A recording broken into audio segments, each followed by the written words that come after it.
Welcome back in.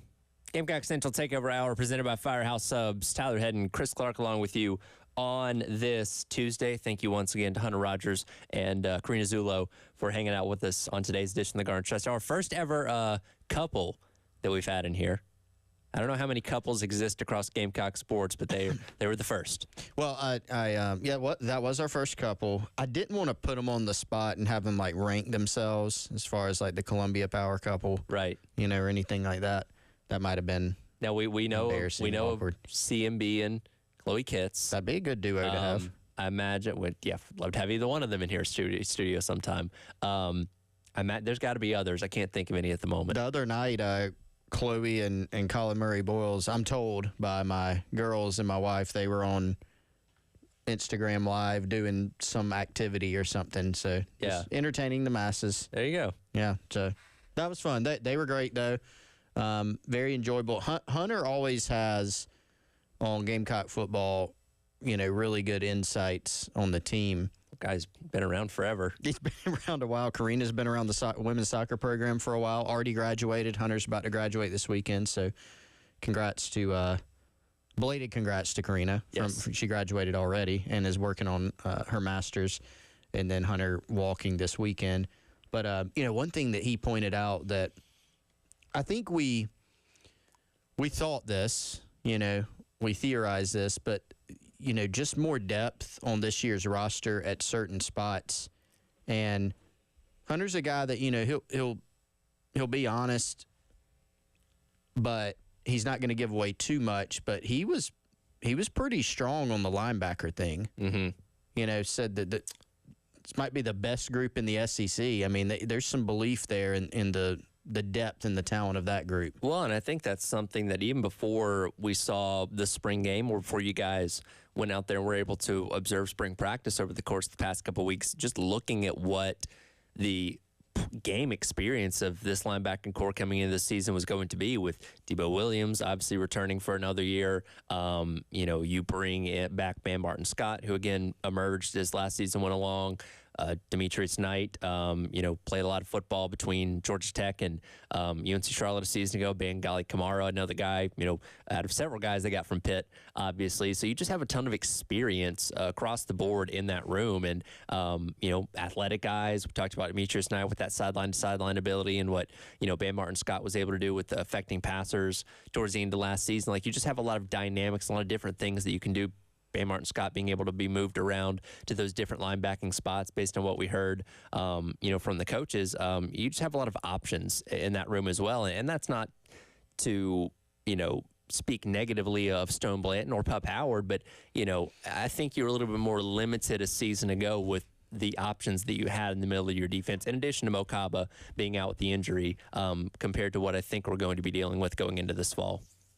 Yeah, I mean, we could have walked into this season with, maybe they would have added a linebacker from the portal regardless. But as it happened, Pup and Stone both decided to move on. And so at that point, you're looking at it as a staff going, all right, well, obviously we're going to try to bring in a couple freshmen, but now you lose a couple linebackers that have, varying levels of experience. Stone had a good bit. Pup had some experience. You're going, all right, well, what are your options now? Well, you're going to go try to improve the roster. And when you're signing a player from the transfer portal that you want to play, you ideally want to go get somebody who has some experience and can play for you. And so I think they found, really, they did, seems like about as well as they could have done out of the portal and getting a couple guys, and Bengali Kamara, who was going to be a starter at Pitt. I mean, he and DeAndre Jules both would have started. DeAndre Jules at tackle, Kamara at linebacker. You get both those guys. So Kamara at linebacker, and then you're able to go get Demetrius Knight, who's also played a ton of football. And, you heard Hunter talk about him. That was the first name that came out of his mouth when, hey, who were guys that you've been impressed with? And he mentioned Knight. And I don't think that was that surprising, because we knew Knight came in with kind of a knack for the big play, a lot of experience, a guy that looks great physically and can really run. And so when you put those things together, you go, okay, that sounds like not only a guy that can make an impact on special teams, but also a guy that is going to be able to play some significant snaps for you at linebacker. And so, listening to Hunter talk, what were the reasons for some of the special team struggles last year? Yeah, injuries played a factor, but also they just weren't as deep as they wanted to be at some spots. And that obviously that bleeds over into your special teams. People don't maybe think about that as much. They just think, oh, we've got Pete Limbo, we've got Kai Kroger, we've got, at the time, Mitch Jeter, we got Hunter Rogers. Like, your kicking and punting battery is outstanding. Sure. And you have Shane Beamer and Pete Limbo. We'll be fine.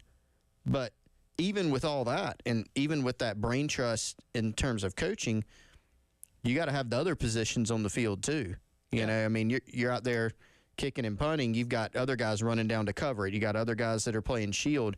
And so those things can bleed over, and they weren't happy with the special teams performance overall, and just like on offense and defense. Yeah, and Coach Beamer and company have done a great job in the transfer portal, so far, and we'll get into some specifics of the spring portal here in just a minute, but kind of keeping that focus on linebacker, when you look at the depth that they have, and somebody we didn't even mention a moment ago was Jerron Willis, somebody that, we'll see what he's going to do in another year here at South Carolina. But you bring in Wendell Gregory, you bring in J.R. Johnson, who are both expected to be big players for this team in the years to come. But they don't necessarily have to come in and be contributors right away. You'd love to see that. And if they are good enough athletes and can win those starting jobs, they'll absolutely be on the field. But there isn't this expectation that I think was kind of placed fairly or unfairly on Pup Howard's shoulders the season ago when he came in like, oh, this guy that's going to come in there and make an impact right away. And he got his time on the field, didn't do as much as I think a lot of people would have, liked to have seen out of him in year number one. And now he's obviously, transferred out to Florida. But you just have so much experience in this linebacker room already, which is going to be good for known production, but also good for these young guys to learn from, to help mold them into the linebackers that we hope they're going to be for years to come. Yeah, for sure. I mean, it's kind of the perfect combination at that position where you've got guys coming back that have experience, Debo, Bam Scott, Willis, like you mentioned. You've got a couple of freshmen who, man, everything you hear on the freshmen, going into spring and then in the middle and then coming out of spring, like it seems like they feel like they hit on those guys in Gregory and Johnson. They're both, guys that have really good-looking frames. They're twitchy. They can run. They can rush the passer.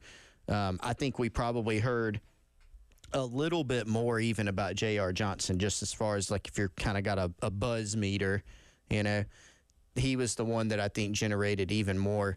And then you have your guys in Kamara and Knight who, if those two were your starters, you might feel pretty decent. And so there's a lot of competition. There's a lot of depth. And that's really going to help you, not only in your linebacking core where, to be frank, there have been some years in the not-too-distant past where your starters were having you play too many snaps at linebacker. Now you have the luxury of being able to rotate more if you feel like that's best. Obviously, with the different skill sets you can have, you can play your 3-3-5 or your 4-2-5 looks, your four-man fronts, or even your 4-3 fronts. And then special teams-wise, Joe DeCamillis is going to have more bodies that he can put out there and feel good about. Yeah, and from a special team standpoint, again, going back to what Hunter said, a little bit earlier on where you're down so many injuries, and I know people may not pay as much attention to the exact names that are on special teams outside of the specific specialist at kicker, punter, and long snapper, stuff like that. But some of the best teams in the country, and I'll use Georgia as an example of a team that, I'm also very familiar with. They're bringing in these 4- and 5-star guys and putting them on special teams as freshmen. Yep. And, Georgia's special teams, I wouldn't say is as good as South Carolina's has been in years past, but it's still pretty good. And you look at the amount of talent that you have in that area of the game, and it goes a long way. So, again, going back to a season ago, when you're dealing with the injuries that you have and having to throw guys out there, he mentioned 6 walk-ons at one point in time on punt team, you're going to see an effect. You're going to see a fall-off in the level of production that, unfortunately, we saw through a lot of last season. There was a lot of miscommunication, a lot of missed kicks. There were some ill-advised snaps at times and things that just weren't up to the standards of what we think South Carolina's special teams should be. Now, again, injuries are just something that happen anyway, and knock on wood, we don't deal with that this season. But, you have the ability with all this talent that you brought in, not only from the transfer portal, but as true freshmen, to add to that special teams unit, which can hopefully make it better as a whole this fall. The thing that, and you briefly hit on it there, the thing that comes to my mind is, the kicking. There's some questions on special teams, and some of it just relates to, schematically. Probably a bunch of things we won't even notice, from Limbo to Joe D. And Hunter didn't want to go into detail about that, which is totally fine. I get that. But one thing we didn't really get to ask him about enough was just the kicking battle, right? I mean, he mentioned, Kai Kroger, kind of what you got there. Sure. Mason Love, as a young guy, is going to be the future there. And could he factor in as a kickoff guy, Mason Love? Maybe. He's not going to unseat Kai Kroger, I don't think, in year one. But the returns on him have been very, very good. Former highly rated punter out of Missouri, also handled kickoff and field goal as a high school player. But Alex Herrera presumably taking the reins from Mitch Jeter, something we've talked about a lot. Kind of spoiled around here. Mm-hmm. Here's this really good kicker. They've typically been the kicker for multiple years. They move on to the next level or finish up their eligibility. Here's this other kicker who is typically been kind of a little bit of an unknown, steps right in, does a great job. And so it'd be great if that happens this year, but you can't just count on it. It's just not magic. It's not automatic. And they're probably going to be, there might be games this year where it comes down to a big kick or two. So I think maybe an underrated, under-discussed storyline of this season. We'll continue on talking football, talk some transfer portal coming up next, as today is the deadline to enter your name as far as the spring portal window goes. And we'll assess where South Carolina stands with guys going in and guys coming out of the transfer portal. Quick reminder, a lot of baseball this week. Got action against East Tennessee State coming up tomorrow. 6:15 pregame, 6:15 pregame, 6:30 first pitch right here on the game. And then this weekend, 3-game set against Missouri starting Friday at 7, Saturday at 4, and then Sunday at 2 o'clock. You'll be able to hear all that right here on the game. And of course, the Palmetto Citizens Federal Credit Union Grand Slam giveaway rolls on for another game. $1,075. 1075 up for grabs tomorrow night, taking on East Tennessee State. Head on over to 1075thegame.com. Register for your chance to win the Palmetto Citizens Federal Credit Union Grand Slam giveaway. Transfer portal, where Carolina stands with it. Up next, Gamecock Central Takeover Hour, presented by Firehouse Subs here on the game.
Welcome back in. Gamecock Central Takeover Hour presented by Firehouse Subs. Tyler Head and Chris Clark along with you on this Tuesday morning. Jump into some portal conversation here in just a second. But, Chris, I know you're starving. I can't let you leave until 12 o'clock. But when you do get out of here, you make your way down to Firehouse Subs. That'd be funny if I was like, you know what, I'm so overwhelmed by the Firehouse Subs menu that I'm leaving, Well, and you're on your own. You would not be the first Gamecock Central employee to leave in the middle of a show. Did I ever tell you about to get lunch? No, not to get lunch. Kendall, who of course had 83 jobs. Yes, she did. We were in the middle of doing a show, and it was like 9:30 when we used to do the in the bonus last year. And she looks up in the middle of the break and says, "Hey, I'm sorry, I gotta go," and didn't tell me where she was going. I found out later she had I think a Hurricanes press conference that she thought was later in the day, so she had to jet up to Charlotte really quick. But yeah, she just left in the middle of the show. And I was like, all right, just me for the next 30 minutes. Well, here's the good news, though. I am hungry, but because there's a Firehouse Subs right up the road. Yep. 633 Main. We've been there, the USC campus location.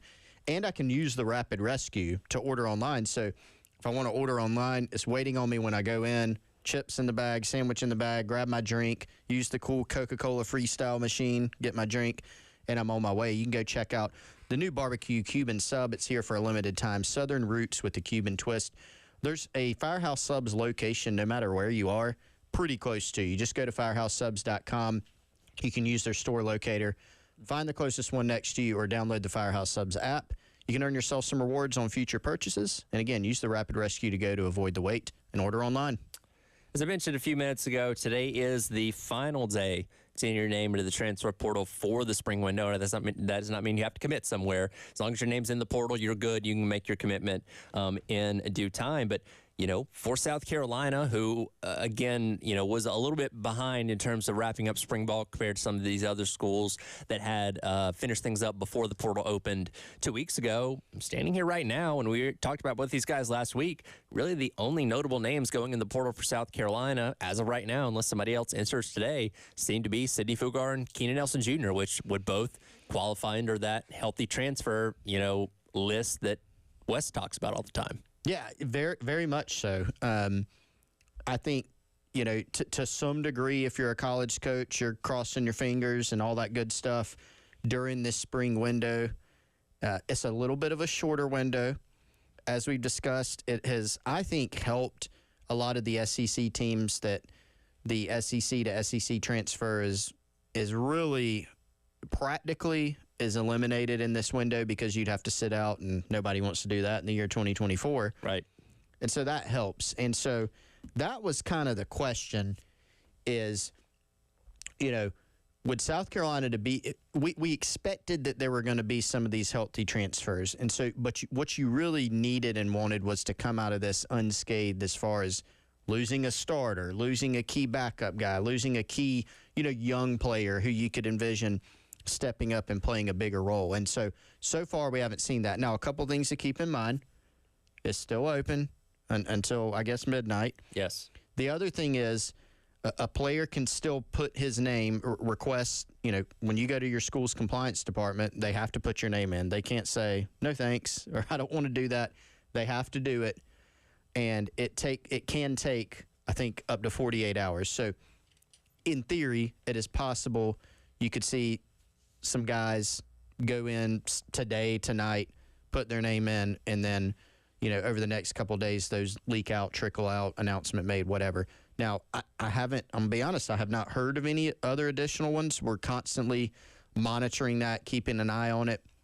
I haven't heard of any situations that you expect to go the wrong way, but there's still a little bit of time here. So we'll see how it goes. We'll keep tracking it. But for right now, there are a couple guys that we are tracking as far as potential acquisitions for the Gamecocks. Yeah, and wide receiver was obviously kind of the focal point of this spring cycle where Carolina addressed so many needs, you know, in the December window and did a great job in that. And again, had one of the best transfer portal recruiting classes in the entire country at that point in time. But we kind of looked at what they brought in at receiver, and all those guys kind of around that same 6'5'11" size, still thinking that they need to go out there and maybe get somebody, with length, a little bit more dynamic that can, catch some of those high point contested balls maybe down the field. And one guy that would definitely fit that mold would be Delvon Campbell, who is a guy coming over from Nevada, has 1 year of eligibility, so wanting to come somewhere and hopefully elevate his draft stock in a year in a place like the SEC, and was on campus this past weekend. Yeah, he took an abbreviated official visit by design. I don't know, why it had to be a little bit shorter, but it was. So was his trip to Oklahoma State. He went to Oklahoma State on Thursday, South Carolina on Friday to, I believe, Saturday morning. And so it was a kind of a quick trip, but from my understanding, a good trip. And really, those two programs are the ones to watch.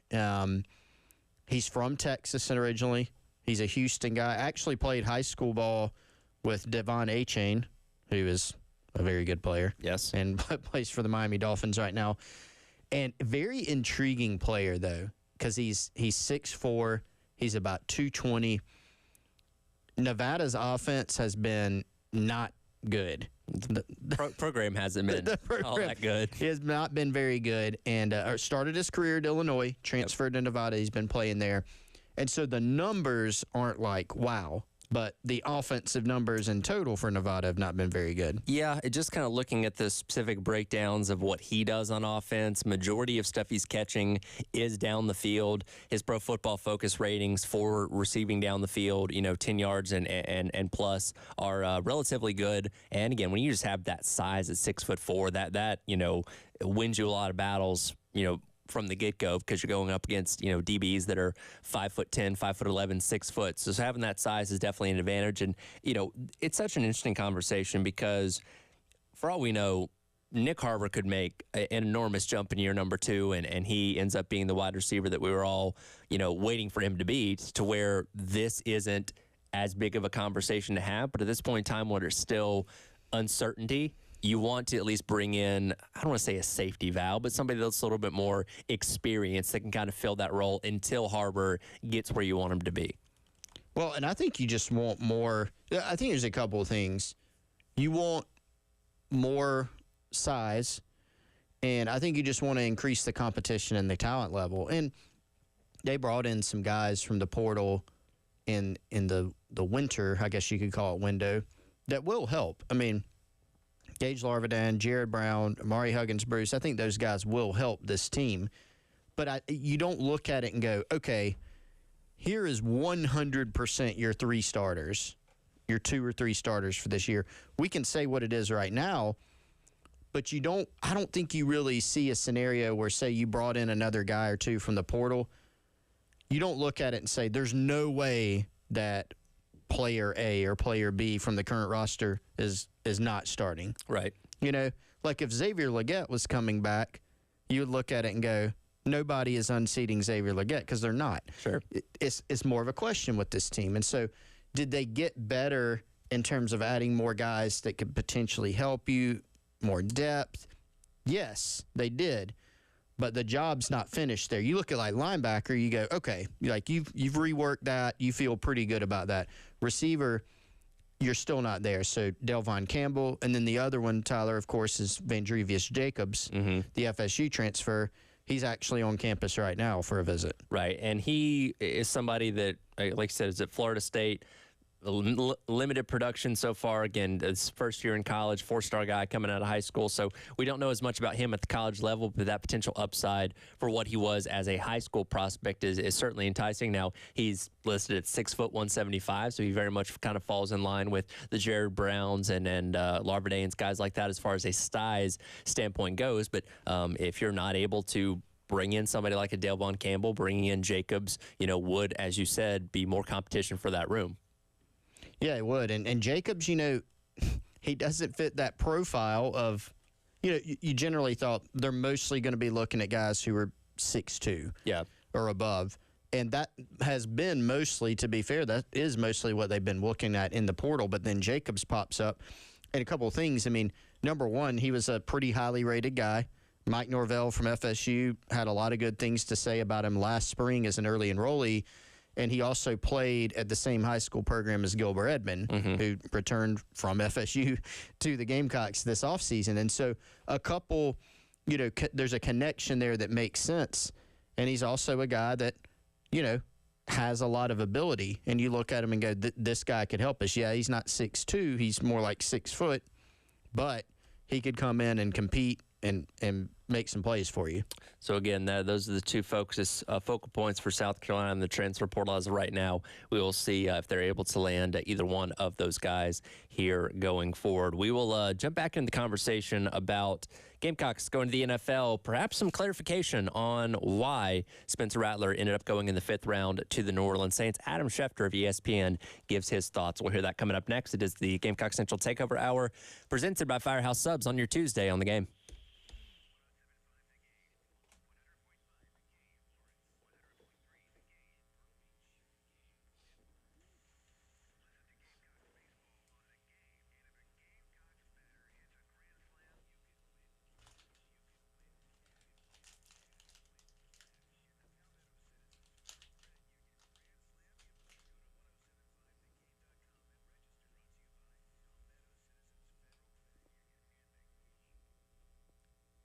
All right, I want to tell you about our friends over at Integrated Media, like we do every day here on the Gamecock Central Takeover Hour. If you want to take your home to the next level and make it, honestly, just a lot smarter, they can do that for you. What is a smart home, you may be wondering. I hear you say that a lot, Chris. What is that? You can bring your home into the modern age with a complete smart home system that helps you utilizing your smartphone to control your lighting, your thermostat, your sound systems, your televisions, security cameras, and your alarm systems. You can impress your guests with preset lighting themes, change those at the touch of a button. If it's too hot, if it's too cold, if you want to, turn the air up or down when you're not at home, and then turn it up or down when you're on your way home. You can do that from your smart home. Give them a call, 803-948-8327. Or visit their website, integratedmediainc.com. Michael and Nathan in Integrated Media, integratedmediainc.com.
Welcome back in. Gamecock Central Takeover Hour presented by Firehouse Subs. Tyler and Chris along with you here on your Tuesday morning. We've talked a lot yesterday about Spencer Rattler, obviously falling in the 5th round to the Saints. A lot of talk about the character issues off the field, quote unquote, going back to, the Netflix documentary from when he was 17. Hunter Rogers was in here with us last hour saying that, couldn't have been farther from the truth. Obviously, Spencer was a great teammate, leader on the field, and all that. Adam Schefter, yesterday on the Pat McAfee show, shed a little more light on why he thought Rattler may have fallen into the 5th round instead of being picked around the 3rd where he was projected. Let's go with cut number 16 here, Dave. You know what I think it was with Spencer Rattler more than anything else? The two teams that liked him most, in my mind, based on the people I spoke to, were the Denver Broncos and the Atlanta Falcons. And I think they had a mid-second, early 3rd round grade on him. And Spencer Rattler's big problem there was that the Broncos went Bo Nix at 12, the Falcons went Michael Penix at 8, and his two best options closed up immediately, which left him sitting on the board longer than a lot of people think. I think that had as much to do with it as anything else. You can talk about all the other factors, but there were some people on some teams, and I know this because I asked them before the draft, how high do you think Spencer Rattler's going to go? Mid-second, early 3rd. Well, the problem was two potential landing spots closed up really quick, and that caused him, in my mind, to slide further than a lot of people thought he would. And that's a really good point. There was obviously a run on quarterbacks within the first half of the draft on Friday night, and I think a lot of people look at the picks of Bo Nix and Michael Penix Jr., and to a degree J.J. McCarthy, going a lot higher than people expected them to go. And, your natural thought is, okay, well, the next quarterback off the board is going to have to be Spencer Rattler, which it did end up being 137 picks later. But as Schefter mentioned there, two teams that probably would have been in the running for a quarterback in one of those middle rounds, went ahead and got their guy in the 1st round and didn't have that need anymore. It's very interesting kind of the ecosystem for information in the NFL because there's a lot of, there's a lot of misdirection with it, especially around the draft leading up to it. And I'm not in that world as much. I talk to some people who do, NFL scouting and things like that. I'm much more in, high school, college, that recruiting realm. And it even though scouts and front offices do this for a living and obviously take deep dives, there's still some info that comes out every now and then that you're like, that's not even right, type of thing. Yeah. And then it gets passed on, just like the Rattler stuff. And teams also have varying opinions on players, and we saw that with Rattler. There were some teams that valued him 2nd to 3rd round, like Schefter said.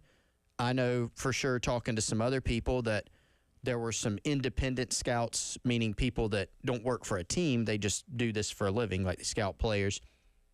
And that, some of the scouts I've talked to people in front offices. Some of those folks thought Rattler, okay, he's 3rd round. Oh, I could see him going in the 5th. Mm-hmm. We like him as a 4th. And so he was kind of polarizing, not in a negative sense, but as a player, where could he go? There were a lot of different opinions. And so for a guy like that, sometimes a player like that ends up going higher than you think. Sometimes he ends up going lower. I tend to think Schefter's explanation makes a lot more sense, right? Because if Rattler sat there and slipped and we saw Joe Milton go ahead of him or Michael Pratt or whoever, you would have been like, okay, what's going on here? But he was literally, after Bo Nix, he was the next guy up. Yeah, it's historically long wait between quarterbacks. Yeah, I mean, you had 138 spots. Pick 12 Bo Nix, pick 150 Rattler. So it's not like people were going, we don't like Spencer Rattler. It just was mainly the teams who really wanted a quarterback grabbed one early. We saw that. I mean, Rattler went later than expected, but the amount of quarterbacks and where they were drafted, that seemed unexpected as well. I didn't know if we all thought there'd be 6 quarterbacks in the top 12 in terms of draft picks. So there ended up being a gap with the teams that actually really needed one. And so I think that makes a lot more sense. I have no doubt that some people in front offices were telling Pete Thamel and Ian Rappaport, it's because of that Netflix show. But were they ever really going to draft Spencer Rattler? Did they ever really even do that much research on him? You know, it's hard to tell. And at the end of the day, Rattler did end up going to one of the teams that a lot of people projected him to go a little bit higher, you know, around that 3rd to 4th round with the New Orleans Saints. And as we talked about yesterday, you know, just kind of reading between the lines there, yes, they have a lot of money tied up in Derek Carr right now for the next couple of seasons, but there's a lot of strong belief that Spencer Rattler could come in and really make a push for that starting job at some point this season. And though that is a very crowded quarterback room, I think a lot of people look at Spencer Rattler as one of the more, if not the most talented guy going in. Yeah, I mean, that was another thing. Some people don't understand. Okay, Bo Nix, like, is he really better than Spencer Rattler? You know, and we're going to see. Sure. You know, I mean, I don't think the gap between some of those guys that went in the first round and Spencer Rattler is 138 picks worth. That's my opinion. Sure. Now, we may look back in a few years, and I may be completely dead wrong about that. And obviously, I wasn't out in Oregon the past couple years watching Bo Nix. Maybe if I was a little closer to that one, I'd be some big believer in Bo Nix, you know. But Spencer definitely has the tools. You don't look at him and go, the arm's missing. I mean, yeah. he checks a lot of the boxes, you know, that you look for in a pro quarterback. Let's hear from Dow Loggins, cut number 12 here, Dave. This is Dow Loggins talking to the NOF Network, which covers the New Orleans Saints, after Rattler was drafted over the weekend, on how pro-ready Spencer Rattler is.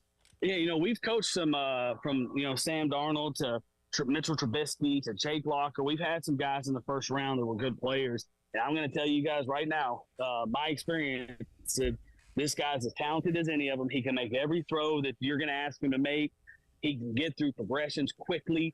And that's this whole thing. Like, yeah, he can make every throw. Absolutely. You guys just drafted Mickey and Jeff just drafted a guy in DA that's extremely talented. That's an NFL thrower. He can make every throw. He's got a quick release. His releases. I've had so many coaches through the scouting process this year, the draft process, text me and talk about, man, this guy's release is beautiful, and it is. But his ability to see things and get through progressions is what really gives him a chance to be a good quarterback at that level. On top of a guy that has enough suddenness in his body to hurt you with his legs, and enough grit in the pocket to stand in there and take hits. So you're really talking about three things when you're looking about a quarterback, and it's decision making, it's accuracy, it's being fearless in the pocket. And he's got all three. And that's, I think, what people say, hey, this guy's an NFL player, he's got NFL talent. I think that's what people in this process have seen from this guy. And he's going to get that in the 5th round. Unbelievable talent and value in that round. And, of course, Dow Loggins, being the offensive coordinator here, is going to speak highly of his former player, but he's also a guy that spent a lot of time in the NFL before coming to college. So if anybody's going to have a good perspective on what a pro-ready quarterback is going to look like, it's going to be Dow Loggins. Yeah, I mean, he has been around some, you know, he's been around pro-level players for a whole bunch of years, you know. And so, you could say, he wasn't good in the NFL, whatever. You're around those guys. Yes. So you have a baseline of seeing a guy and saying, that guy looks like an NFL player. You know, especially you spend a lot of time around quarterbacks, you're watching opposing quarterbacks. You kind of know what the skill set has to be for a quarterback. And at the NFL level, one of the biggest things is you have to have the arm.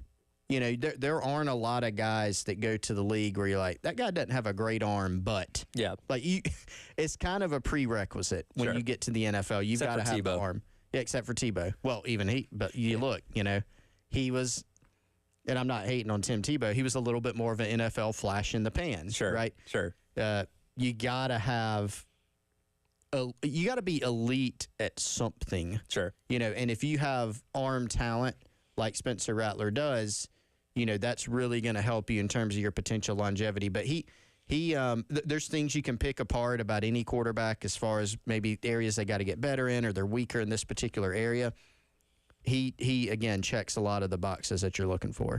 We will come back, wrap up today's edition of the Gamecock Central Takeover Hour.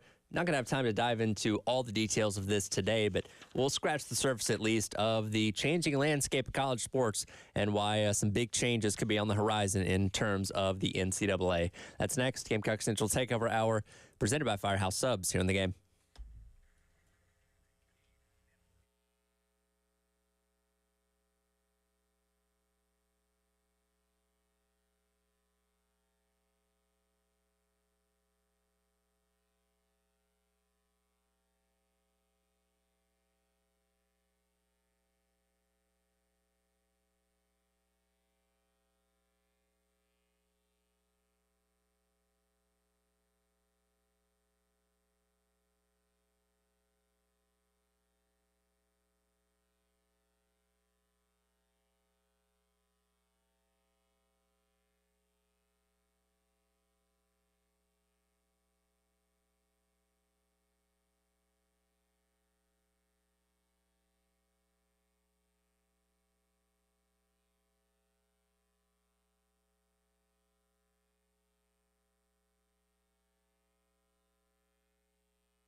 Welcome back in. Gamecock Central Takeover Hour, presented by Firehouse Subs. Tyler Head, Chris Clark with you for a few more minutes here on your Tuesday. Reminder coming up tomorrow night, got Gamecock Baseball taking on East Tennessee State.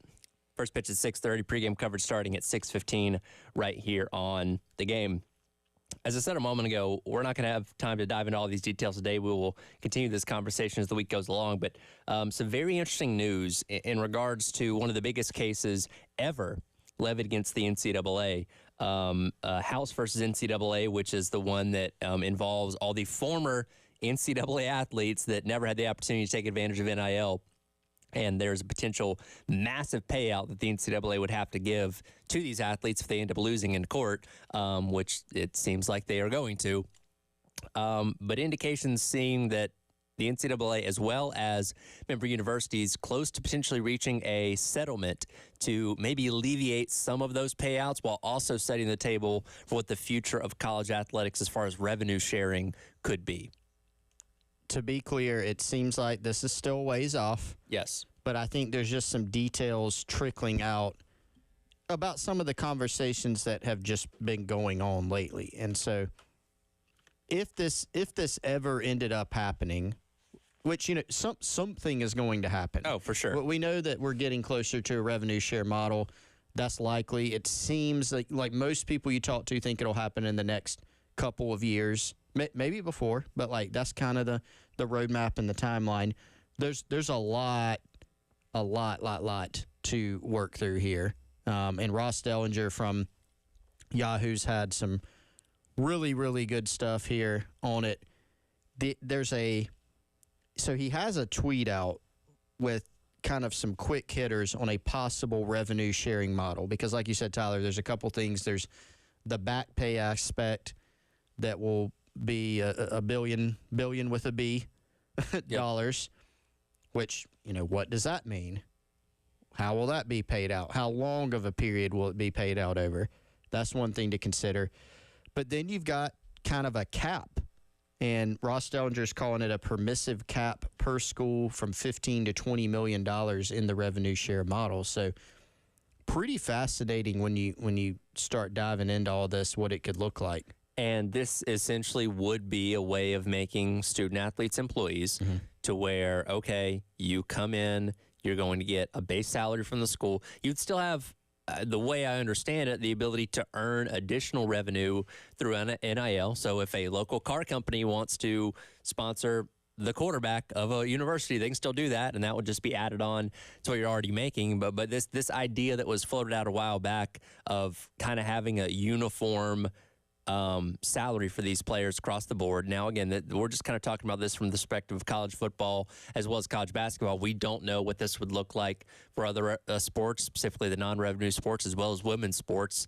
But keeping it at the top with college football and college basketball, you know, you'd have a base salary depending on how much the school chooses to use to allocate to the athletes, and then you have the ability to earn outside of that as well.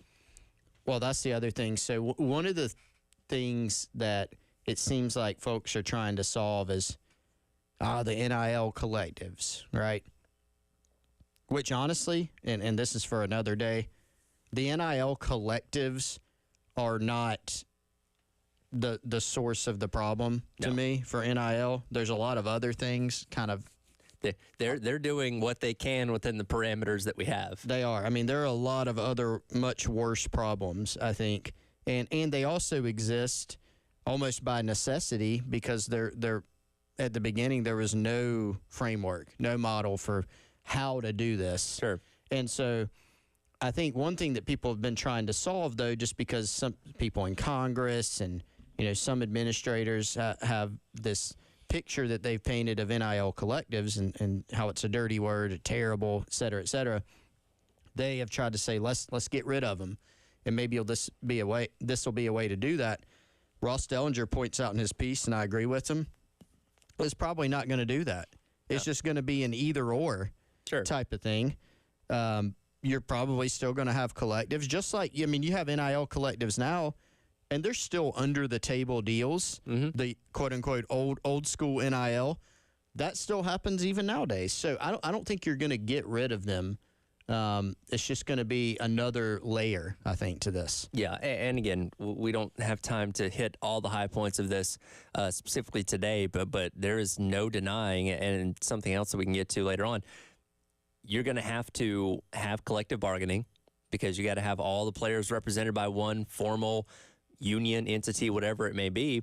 UAB, one of the first college football program to take that step, where the entire team has decided to join a union, that is athletes.org. And funny enough, this was spearheaded by Trent Dilfer, their head coach, who encouraged all them to do that. Definitely something I didn't expect to hear coming from this. But again, these are just the small little, building blocks for what could be the greater landscape of college sports going forward. Yeah, and fascinating because Dilfer had been pretty outspoken against this type of thing in the past. But athletes will, when you start talking about revenue sharing, when you start talking about collective bargaining, the players have to have a representative or a representative organization. Like every other professional sports league does. So what is that going to look like? We don't know. But is this organization led by Jim Cavale, who I believe started Influencer, if I'm not mistaken? Makes some sense, so this will be interesting. For sure, and we can dive back into this more coming up tomorrow. That'll do it for today's edition of the Gamecock Central Takeover Hour, presented by Firehouse Subs. He's Chris Clark. I'm Tyler Head. Captain Dave producing on the other side of the glass. Halftime show. Myself, Terry Ford, up next here in the game.